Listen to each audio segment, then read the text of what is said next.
welcome to A Rare Reality, a podcast powered by Jordan's Guardian Angels. I'm Christina Janes, Director of Outreach and Content Development and host of the podcast. And gosh, today I'm so excited for today's conversation. It's going to be so wonderful. We have Lucy Cooper with us today, Fiona's mom. I feel like you're at one of the JGA OGs, Lucy. You've been around a while. So Yes, we have. We have. yes. So thank you for taking a few minutes to be on the podcast and tell your story.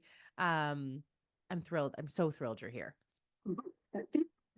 You are very welcome. Yeah, this is really new. I've never done this before. Yeah. I am really not good at listening to podcasts because I have to put headphones and I'm usually doing a lot of stuff. But if there's anything I can say today that can help somebody, I am happy to do it. And I'm glad to talk. Well, sometimes it's just telling your story, and that's what we've heard a Yeah. lot from, especially from the new families. And there's a common thread for all of you. And it's been very helpful to kind of listen through that. If you hear screaming children in the background, just, act like you Okay. don't hear it because there's both of them home here today. So, you know, It's okay. It happens. I have one that's not here right now, but I have a yeah. dog that is more needy than my child, so Well, I understand. so we're all on the same page. Absolutely. Tell me a little bit about Fiona. Tell me about let's go back to the beginning, if you will. Um, how old is she? And bring us up to date on who your girl is. Yeah. My beautiful, beautiful daughter Fiona is 9. She'll be 10 next year. She was born on March 15th. She was a fertility treatment. Mhm. We were trying to get we're trying to get pregnant, and I am not thinking that time's going by, and then one day I'm like, oh my god, I am this age and I need to have a baby because I had one thing in life that I wanted to do, and it was be a mother. And I realized that, oh my God, it's getting late. It's not happening. I had tried a few things before, some hormones and some stuff, but it wasn't working. And so it got to a point where we realized that we needed to do something about it. So we went to the fertility clinic. I went through all the testing. Daryl went through all the testing. And of course, they give you my life is full of diagnosis. This one was unexplained infertility or something like that. You're So like, it's great. yeah, Yeah. great. So there's something wrong, but we just don't know what it is. Yeah. I so we tried first with IUI Hmm. and it didn't work the first time. And then the doctor said if the next one doesn't work, you're gonna have to try. The next step is the the in vitro Yeah. fertilization. But we were lucky, and I got pregnant. It was such a beautiful surprise. I remember the day that I had the pregnancy test, and I'm like, Daryl, I'm pregnant, and he's like, didn't you want to get pregnant? And I'm like, yes, but just But don't know now it what to do. happened, and now what do we do? Yes, exactly. Um, Was it a normal pregnancy? Did you It feel was good? it Was it? was yeah, it was a Yeah. normal pregnancy. I was so tired all the time, but it was a normal pregnancy. Thank Yeah. God. I had a lot of extra testing, so I felt like I was like in a good place. Like I had doctors and extra tests Yeah. that are supposed to tell you there's something wrong with your kid, and so we were good. We were good. Um, Fiona came, Fiona was born like a week before her due date Hmm. because I just couldn't keep her in my belly anymore. I had a belly that started about here and and You're my a beautiful tiny daughter. human, so I imagine that your whole body was pregnant. uh, Exactly, that's it. Exactly. Yeah. I couldn't. I remember that the day before, the night before, I told Daryl, I don't think I'm gonna be able to do this for much longer. No. My body felt like it just couldn't hold her anymore. Yeah. And then she was born. Everything was fine. The C-section was beautiful. I actually asked for a C-section. I am not against C-section. I love C-sections, and Mom of everything. two over here with C-sections. I get it. Some However people they don't get here, understand. right? Yeah, Yeah. yeah. However. I was like, you can get my child out of me, or you can make a hole as big as you want. It's Yeah. just my child's not coming out of the other way. So, well, but that's another story. That's another story. Um, Everything was good. 7 pounds, 8 ounces. I believe her APGAR scores were fine. Yeah. Everything was fine. I saw her. I went to sleep peacefully, beautifully. We woke up. I stayed in the hospital the 3 days that I had to stay. I tried to be the best patient. They were like, you have to walk because if you don't walk, this is not going to work. Yada, yada. So I tried to do my walks with her, everything. And then we went home. Um, when we went home, I didn't notice anything at the beginning, only except the fact that I couldn't get her to latch on properly. I wanted to breastfeed her and I couldn't get her to latch on properly. And it was really uncomfortable for me. And she wouldn't hold on, she wouldn't latch on properly. So I'm like, it's okay. I mean, we're going to try formula. Yeah. And when we started trying formula, she started having gastric issues with some projectile vomiting, and that is scary. You're first time parent, you don't know what's Yeah. going on, and your child is Yes. vomiting like with force. We took her to the GI. They saw her. They gave us Nexium, I think, Hmm. and it worked. It helped her, but they kept switching our formulas. And then when we got to the hydrolyzed protein, the hydrolyzed formula, Yeah. I opened the can. I was going to feed her. I opened the can and I smelled that. And I said, I am not going to give my daughter this. There's no way on earth I can give her this. And so I decided to pump. And so I completely changed my diet because, if you eat this, the child's going to it's going to burp more and that and the other thing. So there was a Who point knew, where, right? yeah, Yeah. where I was like eating Oreos and chicken, I think. It was just like that, like oatmeal, Oreos, chicken, Gatorade. That was my diet. And I was pumping every 20 minutes, every day, every 20 minutes. I felt like a cow. I'm sorry, Yeah. but Well, at that point, you're just trying to keep things moving. And yes, yes, it's a um, lot.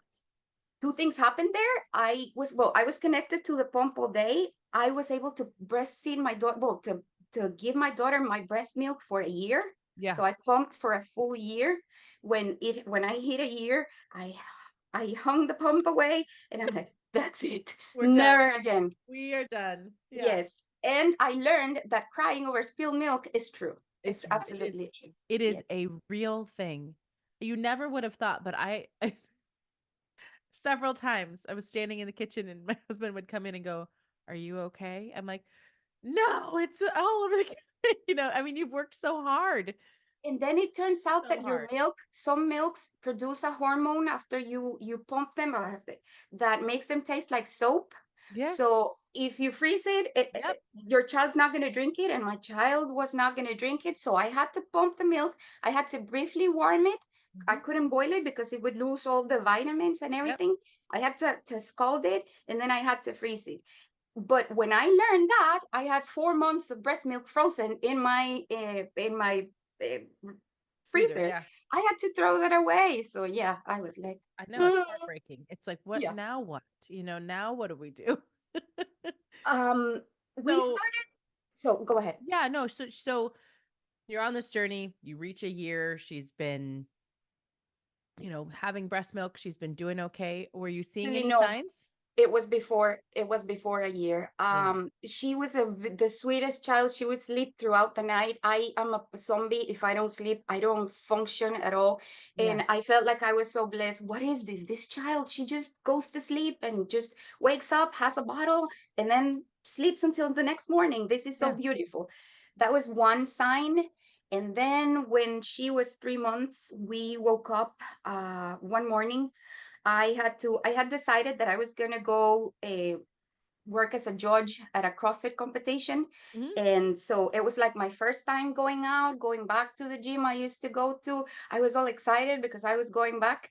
And I left her with Daryl. And I don't remember if when we were on our way or if he messaged me. And he told me, I don't think there's something not Something's right not right. with her. Yeah. Yeah, she's doing this, and this is not right. And of course, my first reaction was like, you want to ruin this I know. competition for me? I don't want to get out of here. Why do you have to scare me? Everything was fine. And I never leave the house and I finally go and look what we're doing now. Right? yeah, Yeah. and so he brought her to me, Yeah. and I saw her, and it was obvious that she wasn't, her half of her body was like paralyzed, and she was drooling, and yeah. I was lucky enough that there was a doctor in the competition that day, a Yeah. friend doctor, Yeah. and I said, hey, could you look at my daughter, please? And she's like, this is a seizure, or there's something going on, you have to take her to the hospital right away. Right. And that's how our journey started. That first one was a week at the hospital. Nobody knew what was going on. They did all the testing that they could do. They did lumbar punctures. I suffered. It hurts. I think it hurts you more than it hurts the child when they tell you that they're gonna do a lumbar puncture.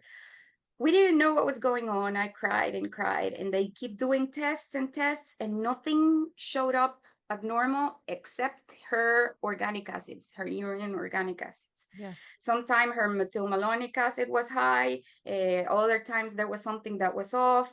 I remember at that point, somebody saw her, some doctor saw her, and she's like, oh yeah, she has no muscle tone, and this and that, and she's probably not going to be able to walk.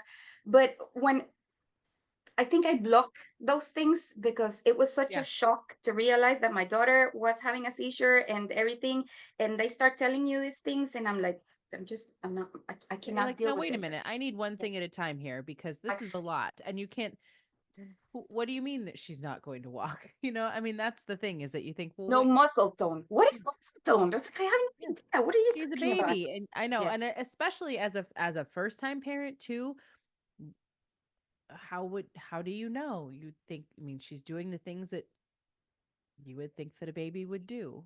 How do you, how would you have known that at that point too?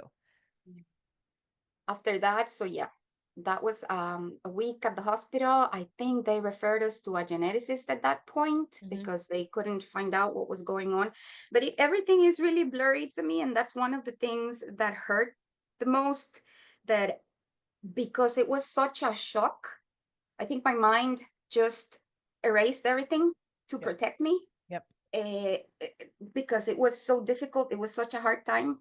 So that was the beginning of our stays at hospitals. Hmm. When she was a baby, she started having seizures, frequent seizures, and her seizures started progressing from partial to they were getting bigger and bigger and bigger and longer and longer and longer. And you start the process of testing one medication. And that was horrible because your child is a guinea pig, and they're giving her this medication, and you can start seeing side effects, but at the same time she's having seizures, and so you don't know what's going on. You want the seizures to stop. I remember there was one time they gave her, I don't remember the name of the medication. She turned into like, it was like she just like this, and she was just drooling and drooling, and Oh, I'm like, no, I cannot give her this. I can. And then you trust your neurologist because it's the neurologist, they went to right. school for this, right? They know everything I don't know. And she keeps having seizures, we keep having going to the hospital, so then you have to you decide if you want to keep using this neurologist, or if you want to change to someone else that maybe Yeah. can help you, or maybe can give you a second opinion, but at the same time you don't know what to do, if it's a good idea or not. Well, to make a long story short, we did switch neurologists, Yeah. and that neurologist prescribed us the medication Onfi. That's what we started using, and once we started using Onfi combined with Kepra, uh, she started taking three, and then we got to the point where she was just taking Omfi and Yeah.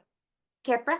That stopped It her worked. seizures. Mm. But How the issue long was is, that time frame from, where was she when those seizures stopped? I don't remember. She was Yeah. a couple years old, two Yeah. So or you three guys, years old. so it was a long journey of Yeah. Oh dealing yeah. with the Yeah. seizure Yeah. before you found something that worked.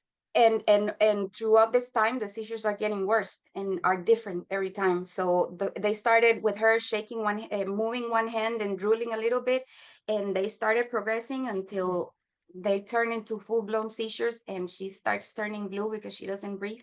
Yeah. So right now we are stable, thank God. Yes. But I know that if she has a seizure, I immediately have to call 911 because she's going to go into status and sees Yeah. for 20 minutes or so, and she turns blue, she stops breathing. It's horrible. Yeah, it's scary. It's so Yeah, scary. it So is so did the at the same time that you were dealing with all of this, the geneticist was also involved trying to figure out kind of where you were? yeah. The geneticist saw her, studied her proportions, her hands, her feet, and he's like, I don't think there's anything wrong with her.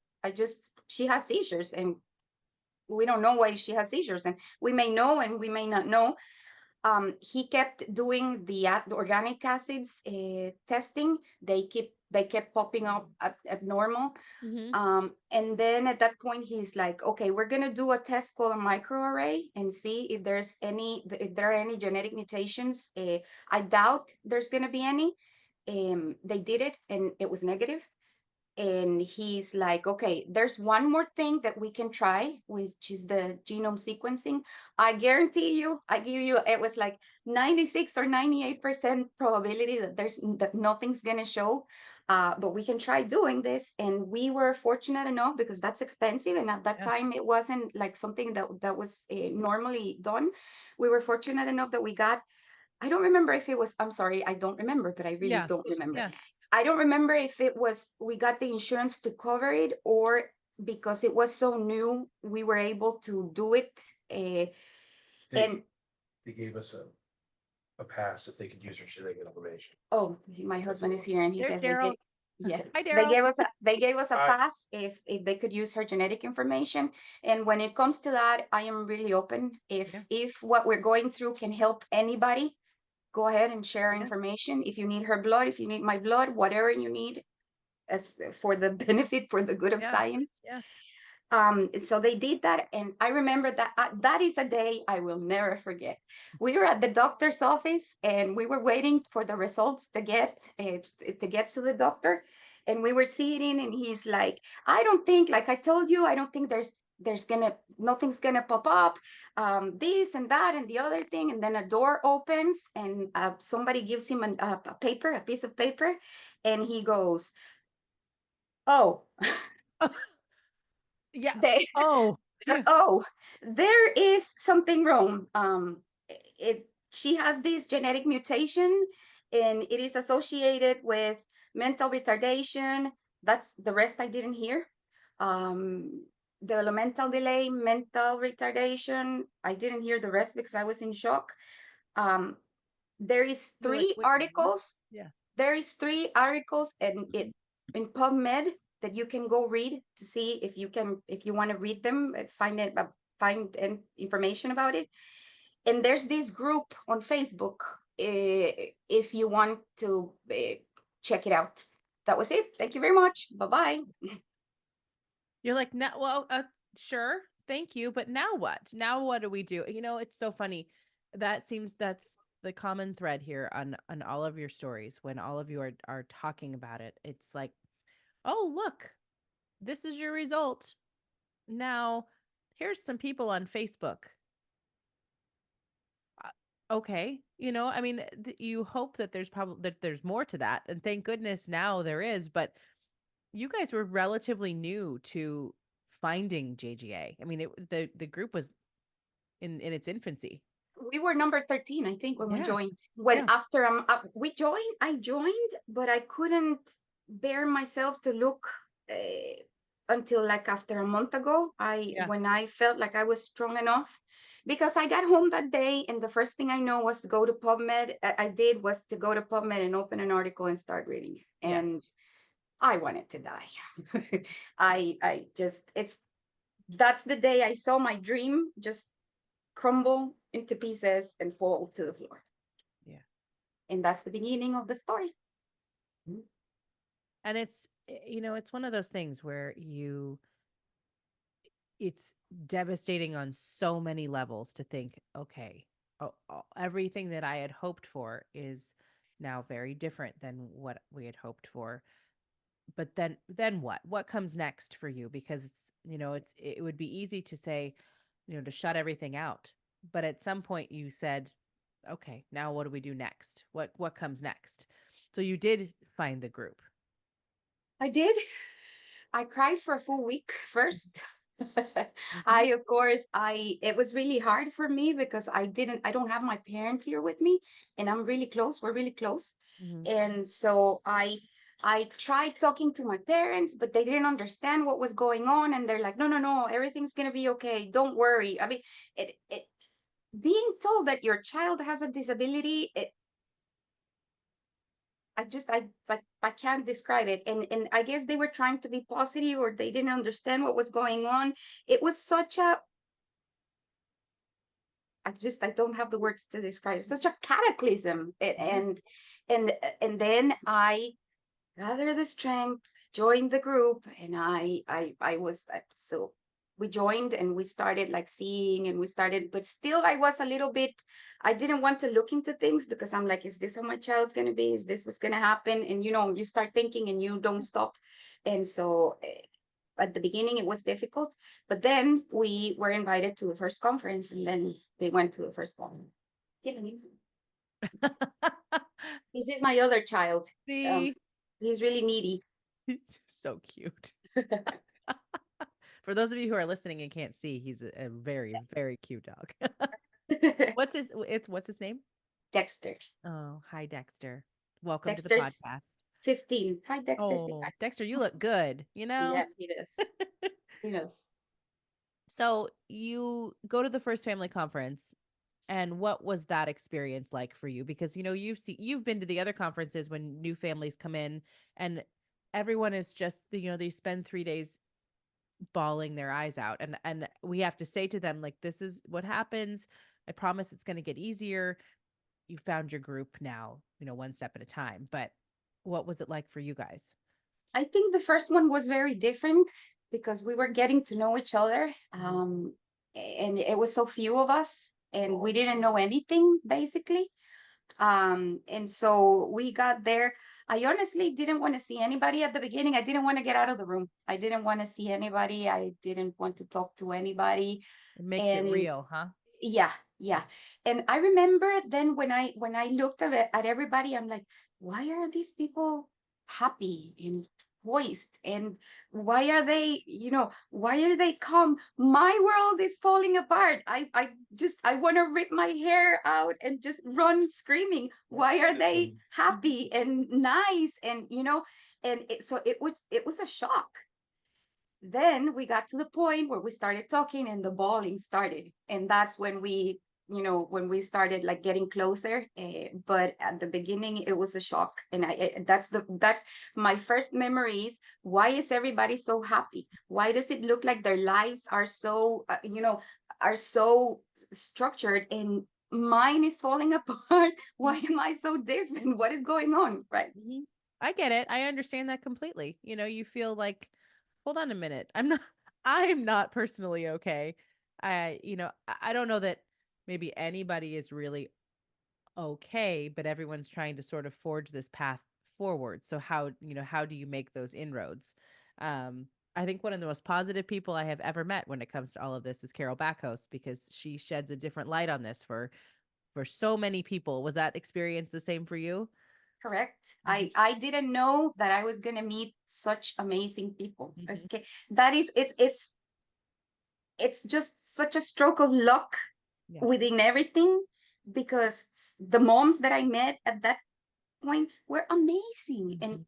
and I couldn't believe it. I'm Carol, yeah. And I Aviana's mom. I'm the worst with Yeah. names, and I guess I'm Nancy. nervous. Nancy was there. Nancy, Yes. Yes. Nancy, Carol, and I'm like, these ladies are amazing. Where do they come from? I want to be like them. So that was so positive. And I remember of us talking about, this is the best family that you can get, like this is the best family you can get in the worst time, or Yeah. I can't put it together, but No, it's it true. sounded better. It It's sounded better. everything you never knew you always wanted, Exactly, and what exactly. what you didn't want is now giving you a brand new lease on life.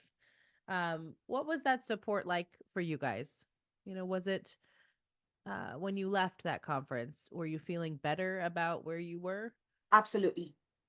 Definitely. And then meeting Joe and hearing Jordan's story. Joe is also amazing. They're It's so just where positive. Yep. we are so lucky to be surrounded with such good people and such wholesome people, positive people. It's a blessing. It is. Yeah, and I think that what one of the most uplifting things about it all is that there's no no. There's never a no. It's how do we get that done? They Joe will come up with something, or Carol will come up with something, or some other parent will come up with something, and it's never no. It's okay, sure. Mhm.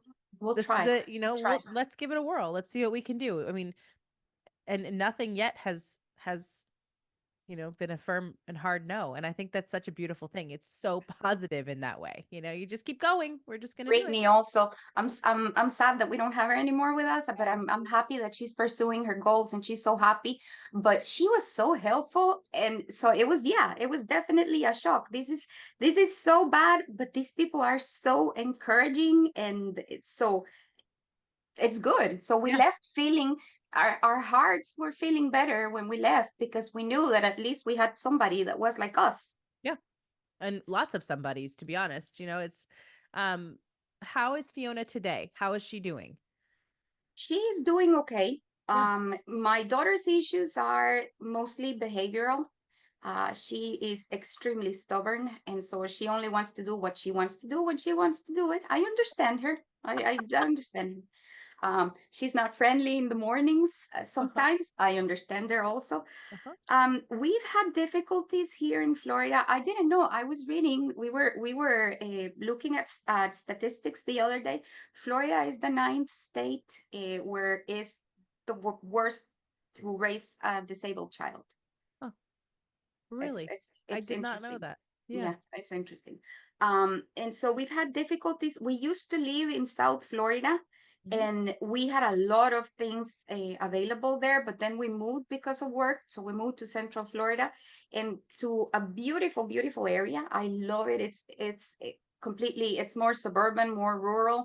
We have gators, birds, Yeah. snakes, you name it, you name it. I look out the window and I see snakes. You're like, oh, or well, hello. Yeah. but you also see bunnies jumping and things that you're not used to, and I like the green and the lakes and everything. Yeah. But we've had difficulties finding good services for her. There's also the issue that behavioral therapy is the only thing that or like the mainstream thing that they tell you to go to when you have a child that has behavioral issues.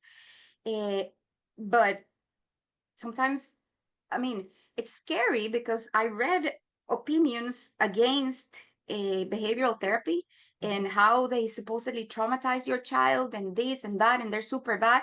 And you're like, but this is the only thing that they're recommending that's like Right. So how do we find the right person to make sure she's getting the exactly, right exactly. And therapy? we've Yeah. had to change. Like we've been kicked out of a school. Left by a BCBA therapist, left hanging, um, taken her to a place where they didn't know how to where they were supposed to help us and they didn't know how to help us, and so we ended up like helping them. And our meetings were like, how do you deal with this at home? And you're like, you're supposed to help me because I don't know how to deal with this at home. Yeah. And This is you. This is the you job. I yeah, need you. yeah. Yeah. And then trying to find providers and trying to find providers that your insurance accepts and that are good. Yeah. So it's been a struggle. It's been a struggle. We found we were recently for 6 months without therapy. Mhm. And it's really hard because I have to have her at home, and I have to work and try to do things, and then at the same time you're feeling guilty because she could be doing something. My daughter cannot go to school right now Mhm. because of her behavioral issues. We Mhm. have tried putting her in school, and the teachers have told us you need to deal with the behavioral Yeah. issues first, Working. and Yeah. and and then and then we can maybe figure out school. So that is the reason why she was at home with me. And before, she was in an intensive BCBA program, so every day of the week. And so we were trying to find something like that, or a better school. The schools that are here are really expensive, but that's not it. It doesn't matter. You find a way. They're far away. They're really, really far away, and so that's an issue also. Yeah. We found a place right now, and we are doing well. Good. Surprisingly, we're doing well. We like their approach. They actually they see her every day of the week. They reduced her hours, which I thought was going to be bad, and I think it ended up being great. Yeah. I think she's more relaxed. She comes home happy. She's doing things that she wasn't, like, for example, at the other center, I had to send her with high top shoes because she would take her shoes off 78 times a day. Yeah. Now she goes with regular sneakers, doesn't take her shoes off. She had to wear overalls Mhm. at all times because she would try to take her shirt off. Yeah. Now she wears jeans, she wears shorts, she wears her shirts. She Right. doesn't try to take her. Yeah, it's just those things that are small, but in the whole scheme of things are really big They when are. your progress is so slow, Mhm. you know? So those are things that to be extremely happy about. Sure. So right now, fingers crossed, we're doing well. We're hoping that things are gonna get better. And that's where we are with her right now. Good. Um, Good. she goes swimming. She loves the water. Yeah. I take her swimming once a week, and that is really relaxing. She really likes it. It's really nice to see her swimming. Yeah. Swimming the Fiona way, because she does it the way she wants, not the way the teacher wants her. Right. But at But least you she's can throw her in the enjoying it. pool, and Yeah. you can throw her in the pool, and she'll get out. She'll She be won't fine. have a Yeah. problem. She'll Yeah. float. Yeah, definitely. Isn't that nice when they become, you can feel kind of exhale a little bit. You feel like, okay, she can do it and she's good. She's good. Absolutely. So, Absolutely.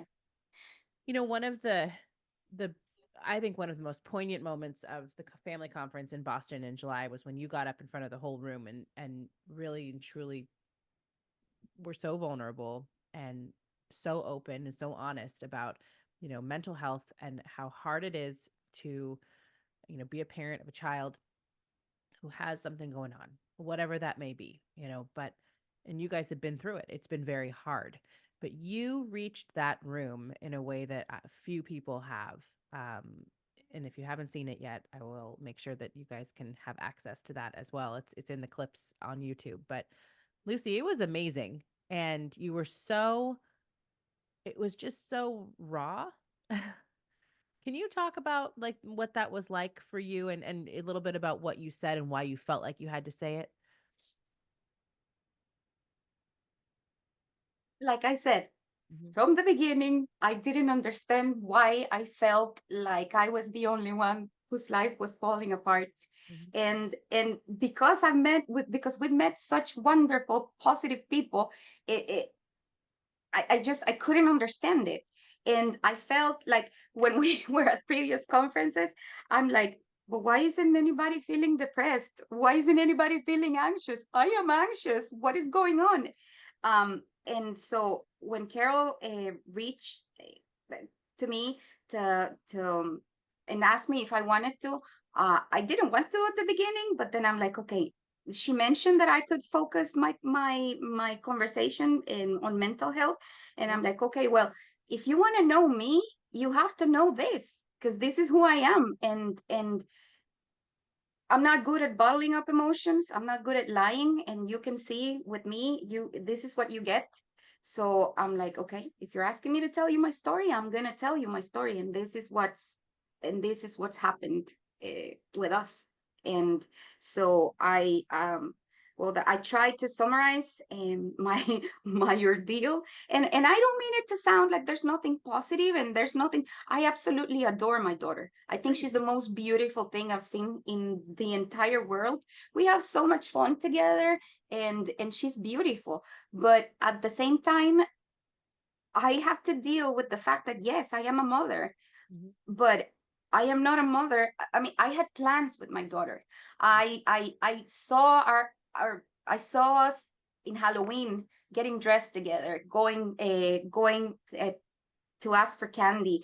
I saw her birthday parties and all the crazy stuff that we were gonna do together. I saw the crafts that we were gonna do, and she doesn't care about any of that. So Christmas for us is basically nothing because she doesn't care. And so it's just us, my husband, myself, Fiona, the dog. So it's a downer, definitely.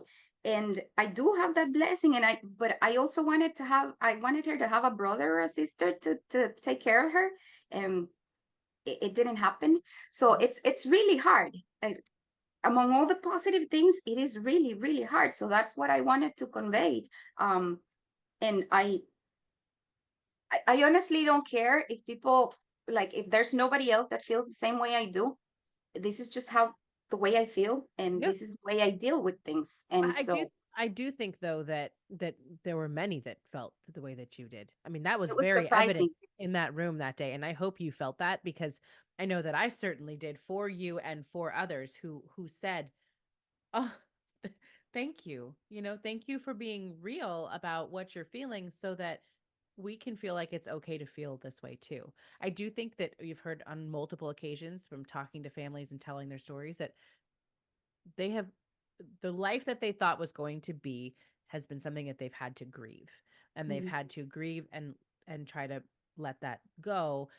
And at the same time, it doesn't go away. I mean, that doesn't go away. You just know that you love your child, and you have to change the way that you think about what the future looks like, right? But that's not an easy thing to do. So Mhm. there were a lot of people who identified with that. 100%. Life is so difficult.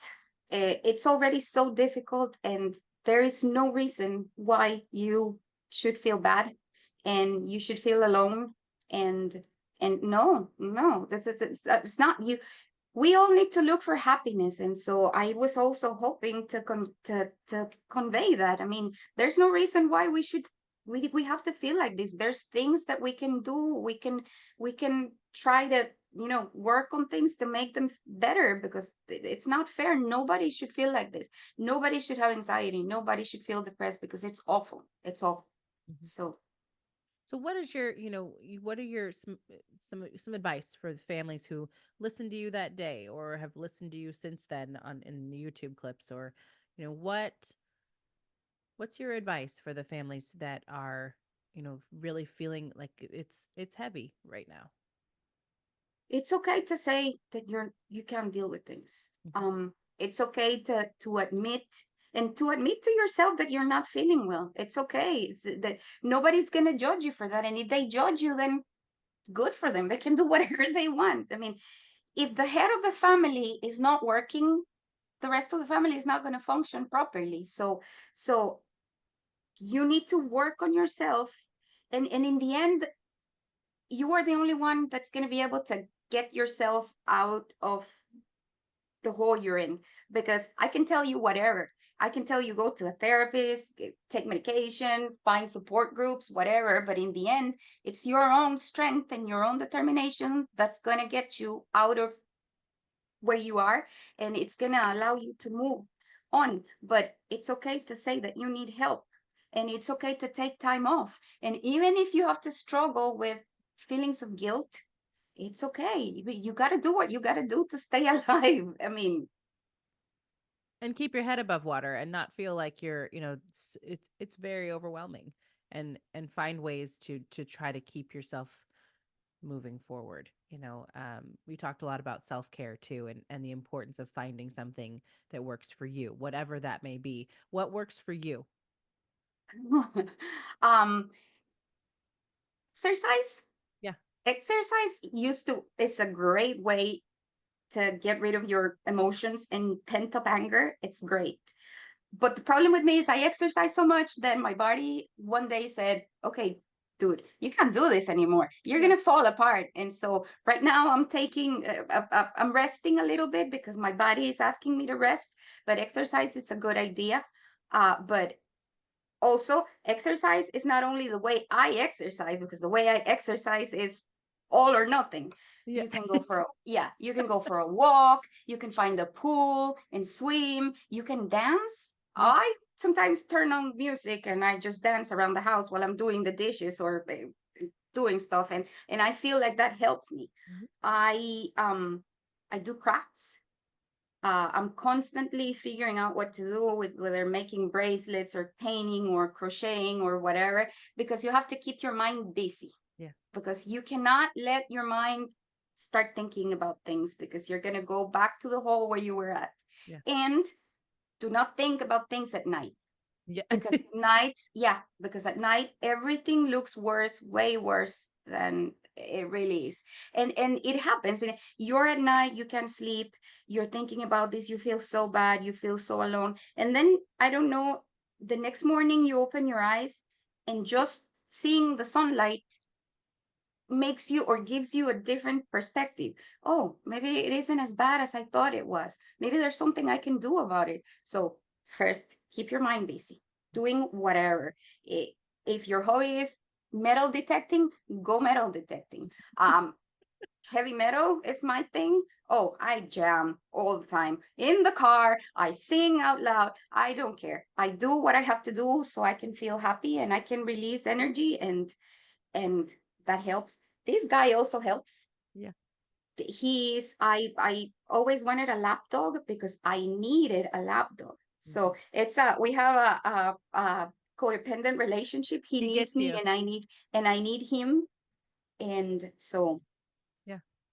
that's the way. Of course, I go to therapy when I can, but I have it is really difficult to find good professionals that your insurance takes. Yeah. And so that is a bit it's been going on and off, but therapy helps a lot. I mean, just going and having someone listen to you, talking to you, and maybe give you a different perspective on things is a lot of help. It's a lot of help. Yeah. It does a and huge and amount of help. and especially because you can have family and you can have friends and you can talk to them and they can really try to help you, and but sometimes they don't help. Mm. Yeah. Because they really don't understand, and you'll get over it, just Yeah. Oh, just it'll be go, fine. you Yeah. just feel better, it'll be Yeah. fine. There's always somebody worse. I Yeah. know they're trying to help, but Yeah. sometimes they Well, really that's don't. not helpful, you know? Yeah, yeah.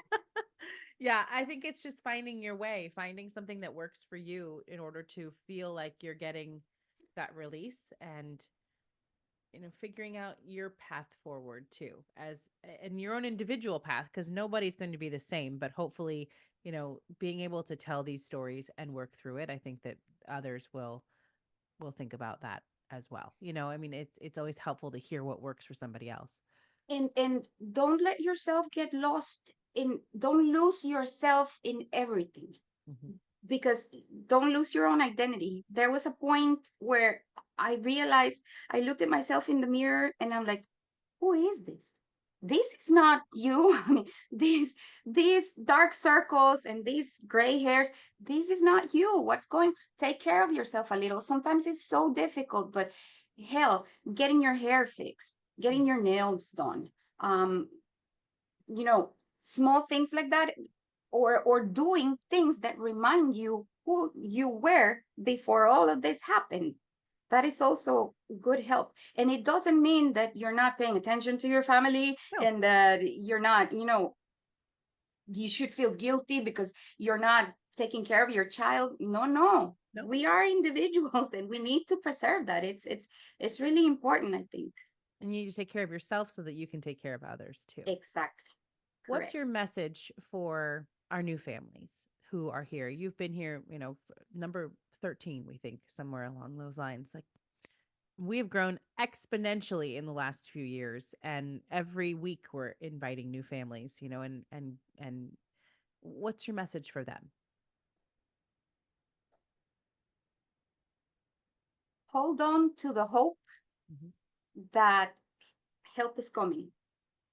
If you like, if there's nothing else that you can hold on to the hope that there is a little bit of help coming.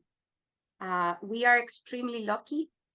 Um, uh, have a little bit of patience, but that's the first thing.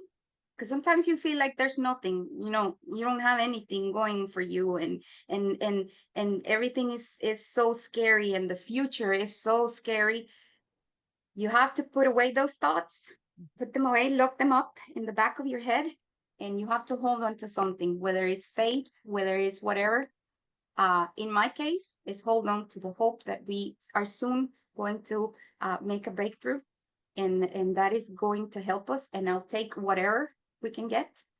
And then we are an amazing family. So reach out if you need help. It's if you need me, I mean, I may not be able to help a lot, but if you want somebody to joke at least and just, talk silly stuff, reach out. We are here. We know what you're going through. And we're not gonna maybe we're not gonna make things better, but we know what you're going through. So we can help. And you will help. I will help. You in already what- helped. You already helped in July, and you're helping again today. And I appreciate you so very much. I know it's not easy to dredge up, the stories from the beginning, and I know that it's not easy to be vulnerable.